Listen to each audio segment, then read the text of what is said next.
We're going to start in Hong Kong. It's been a week now since China imposed a controversial national security law, and today we actually got to see full details of the powers this gives Hong Kong's police. Here's NPR's Emily Fung reacting. In a week's time, Hong Kong has gone from this mainland-based reporter's dream to an operating environment designed to strike the fear of law into anyone who wants to mildly talk about dissent. Well, the authorities published details of these powers on Monday night. As you can see, there's a lot of detail. We've pulled out some of the main points for you. Under what it calls urgent circumstances, police can search a place without a warrant. Police under investigation can be prevented from leaving Hong Kong. If police consider what they call a message on an electronic platform is likely to endanger national security, they can ask the platform to remove it and ban the user. They can also ask the service provider to provide identification records or decryption assistance. Well, WhatsApp, Facebook, Telegram, Twitter and now Google have all said they've paused the processing of government requests for user data in Hong Kong. Here's one response, Facebook saying, "We have a global process for government requests, and in reviewing each individual request, we consider Facebook's policies, local laws and international human rights standards." Also, schools have been ordered to remove any books that don't comply with this national security law. Well, here's our China correspondent Stephen McDonnell reacting to all of this detail. He says, as is plain for everyone to see, the line from Beijing and Hong Kong's leader Carrie Lam that Hong Kong's state security law would only impact a handful of violent extremists is on so many levels demonstrable nonsense. By all means defend the law, but don't lie, says Stephen. Well, in Hong Kong, pro-democracy activist Joshua Wong made this plea today. With the risk of our personal safety, with the threat of life sentencing, we might be worried and also being targeted by Beijing. But we also encourage the global community to let our voice be heard in the world. Once we still have any possibility, we still hope to let the world to know that now is the time to stand with Hong Kong, and now is the time for Hong Kongers to keep our momentum.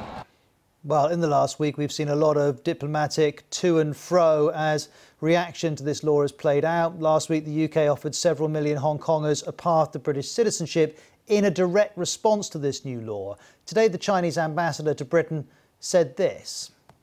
The UK government keeps making irresponsible remarks on Hong Kong affairs through its so-called 6-monthly report on Hong Kong, make unwarranted accusations against the national security law for Hong Kong SAR, and even talks about changing the arrangement for British national overseas passport holders in Hong Kong.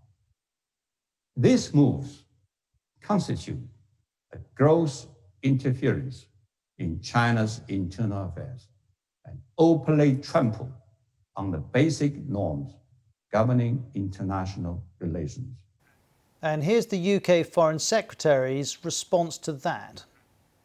The real issue here is one of trust, and whether China can be trusted to live up to its international obligations and its international responsibilities. And that's a message that we're telegraphing, along with many of our allies and indeed many international partners around the world, to Beijing, particularly in relation to what we've seen in Hong Kong. Well, Hong Kong isn't the only issue that's impacting UK-China relations. The UK's decision to allow the Chinese telecoms firm Huawei to be involved in its 5G network is being reconsidered. Here's Prime Minister Boris Johnson.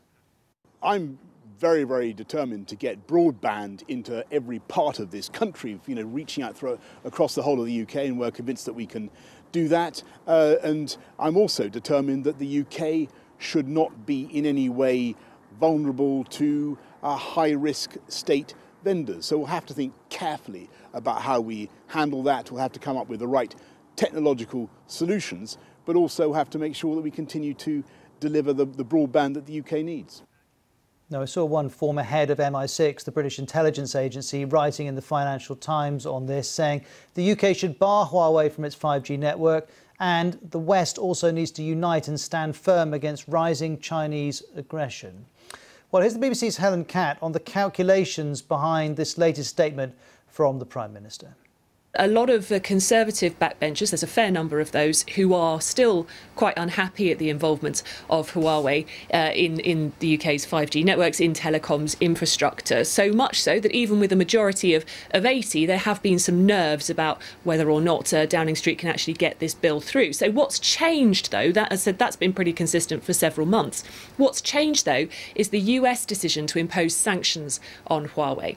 And what that's done is to affect how it's able to manufacture its chips, its processors. And there are concerns that that may now be less safe and less secure. And that is the sort of report that we understand is sort of being considered by the government at the moment, and which could signal this sort of shift and this change. But of course, this whole thing is bound up not only in those sort of international disputes between China and the US, it's sort of getting pulled into that, but there's the political pressure here in Westminster. But of course, the other thing to remember is that if Huawei were to not be involved or have to have its kit taken out of some of the UK infrastructure, there could also be consequences on things like the delivery, or the speed of delivery of broadband. And that was a key Conservative manifesto pledge, was to roll out full fibre broadband everywhere by 2025. So there's quite a lot going on here.